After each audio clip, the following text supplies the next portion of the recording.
Hello my dear students, Katira ક્લાસીસમાં તમારું બધાનું સ્વાગત છે. હું છું નિશાંત કતીરા અને આ વિડીયોમાં આપણે શીખવાના છીએ સ્વાધ્યાય 7.2 ના 3 સમ્સ, દાખલા નંબર 2, 3 અને 9.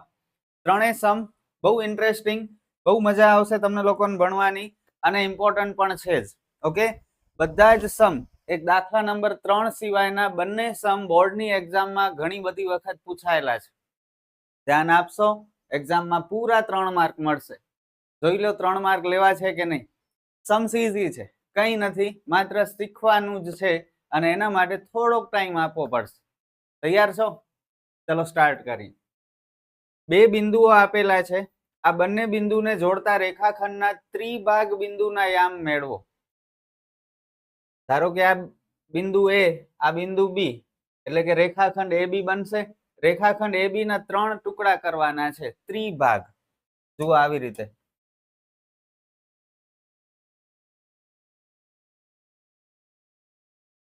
અહીં હું એક રેખાખંડ દોરું છું જેનું નામ છે રેખાખંડ AB. બિંદુ A ના યામ 4 અને -1, બિંદુ B ના યામ -2 અને -3. ઓકે, હવે આના 3 ટુકડા કરવાના છે. જ્યારે 3 ભાગ કે ને આપણને, ત્યારે આપણે વચ્ચે 2 બિંદુ મૂકશું. આ બિંદુ 1, આ બિંદુ 2. બંનેને નામ આપી દઈએ M અને N. તમે કંઈ પણ આપી શકો છો.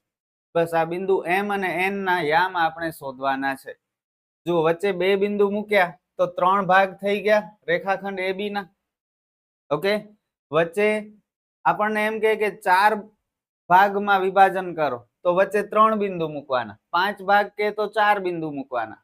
ક્લિયર? હવે આ M અને N ના યામ કેમ શોધશું? વિભાજન સૂત્ર. ધ્યાનથી જોશો તો તમને ખબર પડશે કે અહીં M ઉપર ફોકસ કરો.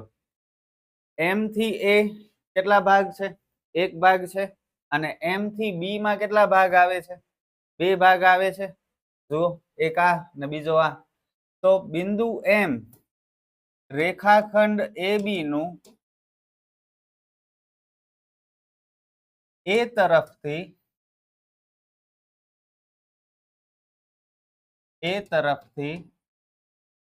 1/2 ના ગુણોત્તરમાં વિભાજન કરે છે. બિંદુ M રેખાખંડ AB નું A તરફથી 1/2 ના ગુણોત્તરમાં વિભાજન કરે છે. બસ, હવે તો સમ બહુ ઈઝી છે. જે હતું એ આ સ્ટાર્ટિંગ જ હતી. વિભાજન સૂત્ર તમને ખબર છે, અગાઉના વિડીયોમાં આપણે બહુ સારી રીતે શીખ્યા છે. ચલો હવે વિડીયો પોઝ કરો અને બિંદુ M ના યામ શોધી દો. પછી વળી N કેમ શોધવું એ હું સમજાવીશ. ઓકે, પેલા અડધો દાખલો મને ગણી દો તો. M ના યામ, બિંદુ M ના યામ બરાબર વિભાજન સૂત્ર લખાવો, મને આવડવું જોઈએ. M1x2 પ્લસ M2x1 છેદમાં M1 પ્લસ M2 અને y M1y2 પ્લસ M2y1 છેદમાં M1 પ્લસ M2. ચલો કિંમત મૂકીએ. ગુણોત્તર M1 અને M2 એટલે ગુણોત્તર. M1 થશે 1, M2 થશે 2. x1 x2 રેખાખંડ AB ને જોઈને નક્કી કરો. x આમ આગળ હોય, y આમ પાછળ હોય. x2 એટલે બીજા બિંદુનો x આમ -2. M2 2. x1 એટલે પહેલા બિંદુનો x આમ 4 છેદમાં 1 પ્લસ 2. ફરી અહીંથી y આમ માટે M1 1, y2 બીજા બિંદુનો y આમ -3. M2 2, y1 પહેલા બિંદુનો x આમ છેદમાં 1 પ્લસ 2. 2 એકા 2, 2 દુ 4 છેદમાં 3. 3 એકા -3, 2 એકા -2 છેદમાં 3. -2, સોરી અહીં મારી ભૂલ થાય છે, 2 ચોક 8 થશે. -2 ને +8, 6 છેદમાં 3 અને -5 છેદમાં 3. આ કટ થયા, 3 દુ 6. આ કટ નહીં થઈ શકે તો ભલે એમ જ રહ્યા, -5 છેદમાં 3. બસ બિંદુ M ના યામ મળી ગયા. કેટલું ઈઝી હતું, થઈ જાય ને તમારા. જોઈએ ચલો n ના યામ તમે શોધી શકો છો કે નહીં. સેમ આવી જ રીતે કરવાનું છે. સ્ટાર્ટિંગ હું તમને કહી દઉં છું. હવે આ m ને ભૂલી જાઓ, બિંદુ n ઉપર કોન્સન્ટ્રેટ કરો. બિંદુ n રેખાખંડ AB નું કેવી રીતે વિભાજન કરે છે? n થી a જુઓ કેટલા ખાના છે? 2 ખાના છે. અને n થી b 1 ખાનો. એટલે બિંદુ n રેખાખંડ AB નું a તરફથી 2:1 ના ગુણોત્તરમાં વિભાજન કરશે. બસ પછી બધું આવી જ રીતે કરી શકશો. ટ્રાય તો કરો.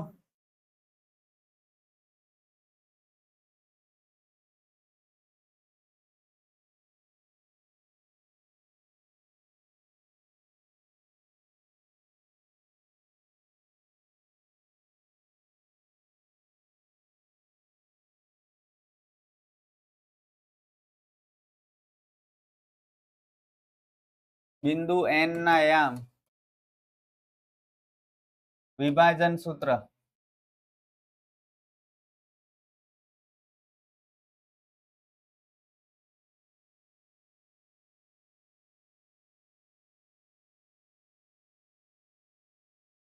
ચલો કિંમત મૂકીએ. m1 આપણને ખબર છે 2 અને x2 કેટલા? -2 અને x1 થશે 4. m1 1 છે, 2 + 1. y2 અને y1, y2 -3, y1 -1.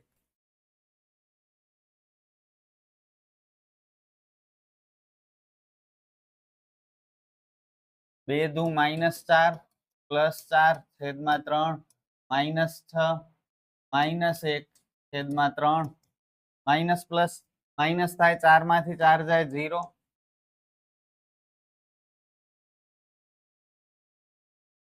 સમોવર શું હતું? હવે જો આ જે વાય સોરી n યામ હતા એ આપણે બીજી રીતે પણ શોધી શકીએ. કેવી રીતે શોધી શકીએ?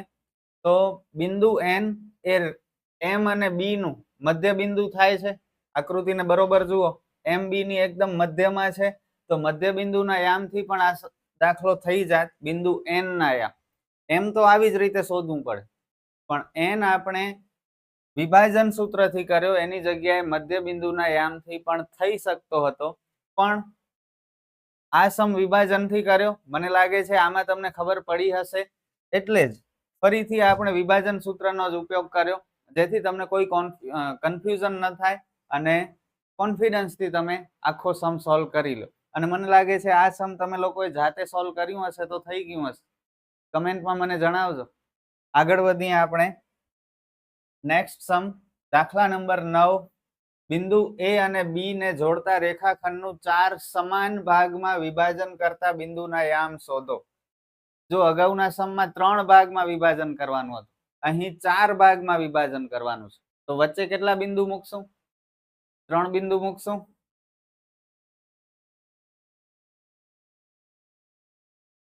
આ રેખાખંડ AB, બિંદુ A ના યામ -2 અને 2, આ છે 2 અને 8. 4 ભાગ કરવાના છે, તો એક એકદમ વચ્ચે, એક અહીં અને એક અહીં. M N O. ક્લિયર? 4 ભાગ થયા. જુઓ, એક AM, બીજો MN, NO, OB. સિમ્પલ છે બધું. હવે વિભાજન સૂત્ર જે અગાઉના સમમાં કર્યું હતું, સેમ એવી જ રીતે આ સમ થશે. કેવી રીતે થશે સમજાવી દઉં, પણ આપણે વિભાજન સૂત્રથી નહીં કરીએ, છતાં કરવું હોય તો કરી શકો છો. કેવી રીતે? બિંદુ M એ રેખાખંડ AB નું કયા ગુણોત્તરમાં વિભાજન કરશે? m ના યામ શોધવા છે આપણને. તો આ જુઓ, એક ટુકડો અહીંયા ને આ સાઈડ કેટલા ટુકડા થાય છે? 1 2 ને 3. તો 1:3 ના ગુણોત્તરમાં બિંદુ M રેખાખંડ AB નું વિભાજન કરે છે. તો વિભાજન સૂત્રથી તમે m ના યામ શોધી શકશો. એવી જ રીતે બિંદુ N, અહીં 2 ટુકડા, અહીં પણ 2 ટુકડા, 2:2 ના ગુણોત્તરમાં વિભાજન કરે છે. અને બિંદુ O, આ સાઈડ 3 ટુકડા, આ સાઈડ 1 ટુકડો, 3:1 ના ગુણોત્તરમાં વિભાજન કરે છે. તો 3 દાખલા વિભાજન સૂત્રથી તમે કરી અને આ આખો આન્સર મેળવી શકો છો. પણ વિભાજન સૂત્ર કરતા મધ્ય બિંદુના યામનો સૂત્ર બહુ સહેલું છે. આ ચેપ્ટરનું સૌથી સહેલું સૂત્ર મધ્ય બિંદુના યામ. આકૃતિને ધ્યાનથી જોશો તો સમજાશે કે બિંદુ n એ બી નું મધ્ય બિંદુ છે, એકદમ સેન્ટરમાં છે ને, તો બસ મધ્ય બિંદુના યામથી n મળી જશે. ત્યારબાદ બિંદુ m પણ શું છે, an નું મધ્ય બિંદુ છે, તો મધ્ય બિંદુના સૂત્રથી m પણ મળી જશે. અને o શું છે, nb નું મધ્ય બિંદુ છે, તો એ પણ થઈ જશે. તો મધ્ય બિંદુનું સૂત્ર વધારે સહેલું ઇન્ટ્રોડક્શનના વિડીયોમાં સમજાવ્યો છે, છતાં ફરીથી આ સમમાં સમજાવી દઈશ. સૌથી પહેલા આપણે બિંદુ n ના યામ શોધીએ અને એક લાઈન લખવી પડશે. n એ રેખાખંડ AB નું મધ્ય બિંદુ છે.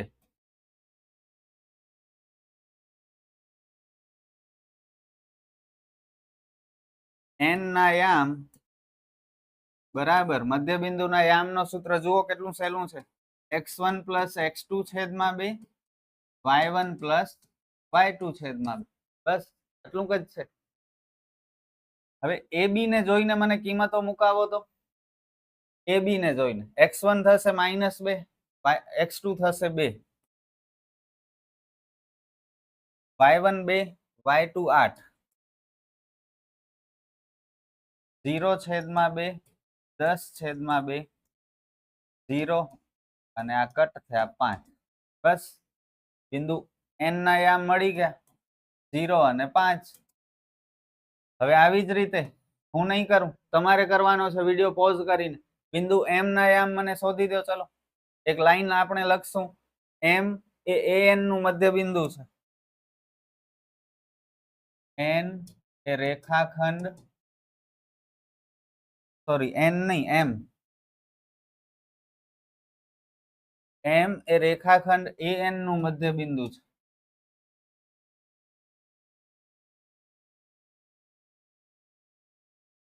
ચલો m ના યામ ફોર્મ્યુલા જે આ લખ્યું એ જ કિંમતો an ને જોઈને લખવાની છે.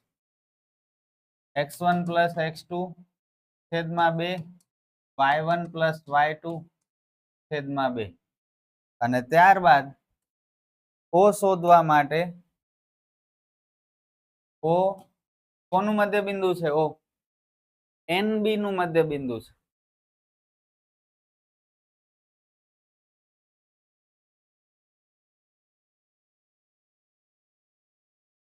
તો o ના યામ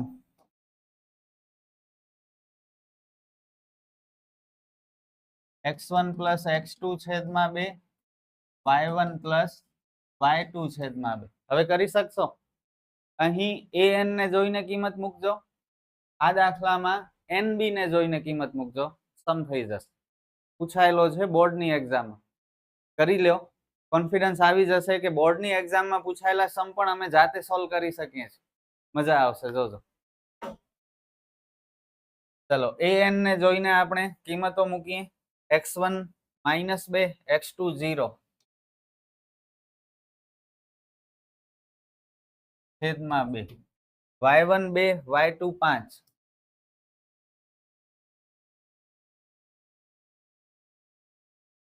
આ કટ થયા -1 અને 7/2 એમ જ રહેશે. કટ નહીં થાય. કટ કરશો તો પોઈન્ટમાં આવશે 3.5. એના કરતા બેટર છે 7/2 જ રહેવા દઈ. બસ હવે બિંદુ o ના યામ nb ને જોઈને 0 + 2 છેદમાં 2, 5 + 8 છેદમાં 2.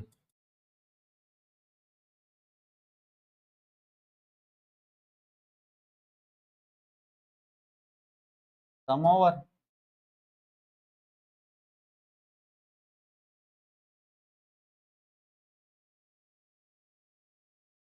કેટલું ઈઝી હતું. મધ્ય બિંદુના યામ બહુ સહેલો દાખલો.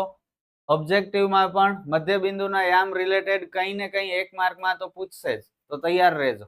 ઓકે, સૂત્ર યાદ રાખી લો, સમ ઓટોમેટિક થઈ જશે.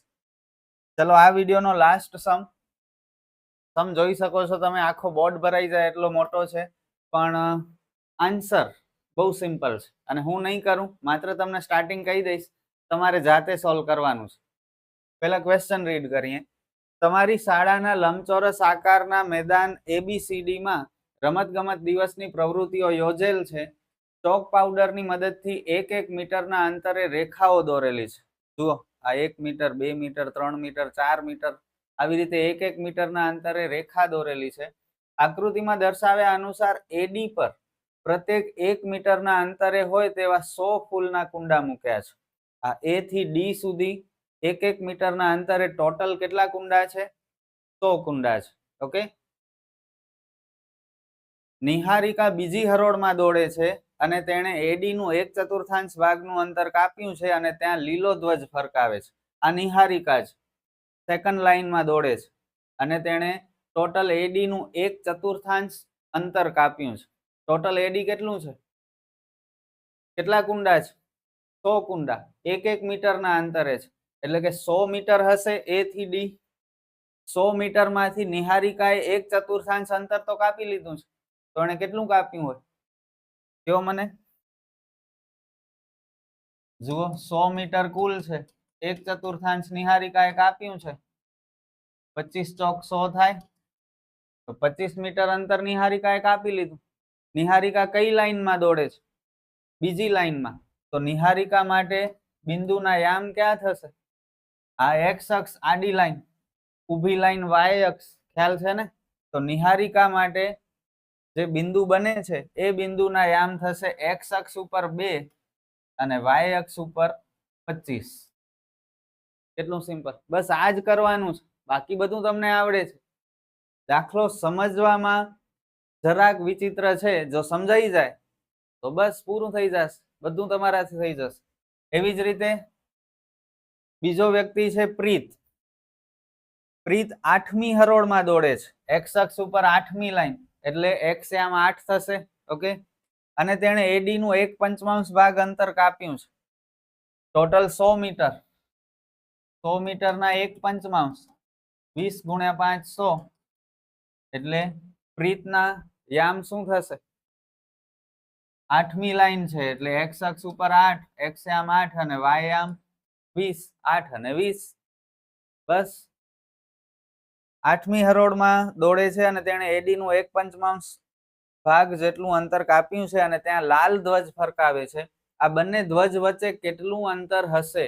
એટલે કે આ ધ્વજ અને આ ધ્વજ, આ બિંદુ A જેના યામ છે 2 અને 25, આ બિંદુ B જેના યામ છે 8 અને 20.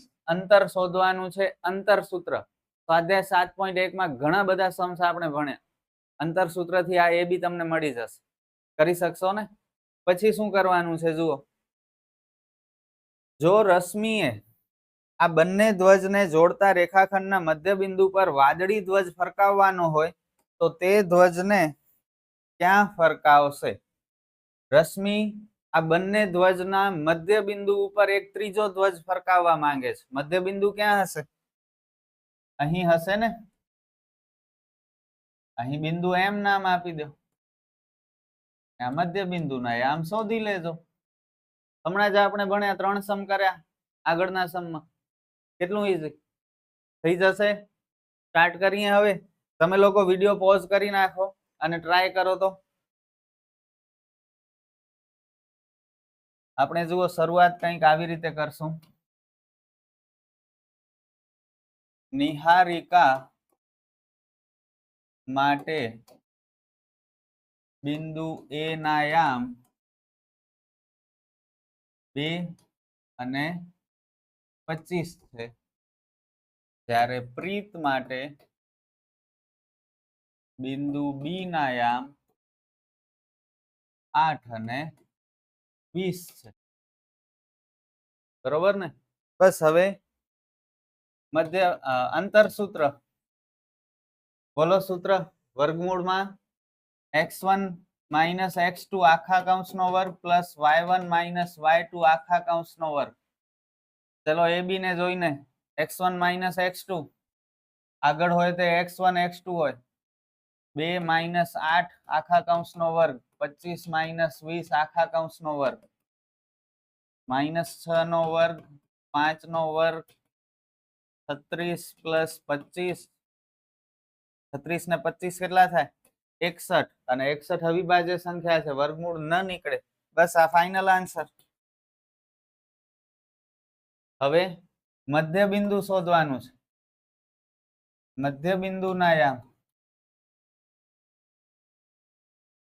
x1 પ્લસ x2 છેદમાં 2 અને y1 પ્લસ y2 છેદમાં 2. ચલો x1 પ્લસ x2 2 પ્લસ 8 છેદમાં 2, 25 પ્લસ 20 છેદમાં 2, 10 છેદમાં 2 અને 45 છેદમાં 2. આ કટ કરો, 5 દુ 10 અને 45 ભાગ્યા 2 એટલે અડધા, 22.5 થાય ને, 22.5. બસ હવે જો એક ફાઇનલ સ્ટેટમેન્ટ આપણે લખશું. શું પૂછ્યું છે આપણને? આ બંને ધ્વજને જોડતા રેખાખંડના મધ્ય બિંદુ પર વાદળી ધ્વજ ફરકાવવાનો હોય તો તે ધ્વજને ક્યાં ફરકાવશે? ક્યાં ફરકાવશે બોલો? આ 5 x અક્ષ ઉપર અને આ 22.5 y અક્ષ ઉપર. x અક્ષ ઉપર અંતર આપેલું છે ને, સોરી લાઈન આપેલી છે, હરોળ આપેલી છે. તો x અક્ષ ઉપર 5 એટલે 5મી હરોળમાં, 5મી લાઈનમાં એ 22.5 મીટર અંતરે વાદળી ધ્વજ ફરકાવશે, રશ્મિ. ઓકે, બસ એક લાઈન લખી નાખી. આમ રશ્મિ 5મી હરોળમાં 22.5 મીટર અંતરે વાદળી ધ્વજ ફરકાવશે. સમ ઓવર. તો આજે આપણે 3 સમ ભણ્યા. ત્રણેય સમ બહુ સરસ હતા. સ્પેશિયલી આ લાસ્ટ સમ સિવાયના 2 સમ જે આપણે ભણ્યા એ મોસ્ટ આઈએમપી હતા. ફરીથી કહું છું, લખીને પ્રેક્ટિસ કરજો, થોડા ટાઈમે રિવિઝન પણ કરજો, કારણ કે 7મા ચેપ્ટરમાં બધા જ સ્ટુડન્ટ્સના માર્ક્સ કપાય છે. તો 7મો ચેપ્ટર એકદમ શાંતિથી સોલ્વ કરજો, રેગ્યુલર પ્રેક્ટિસ કરજો. બાકી બધા ચેપ્ટર મેથ્સના ઈઝી છે. આ ચેપ્ટર એક સાચવી લેજો. આપણે ફરી મળીએ નેક્સ્ટ વિડીયોમાં. Good bye.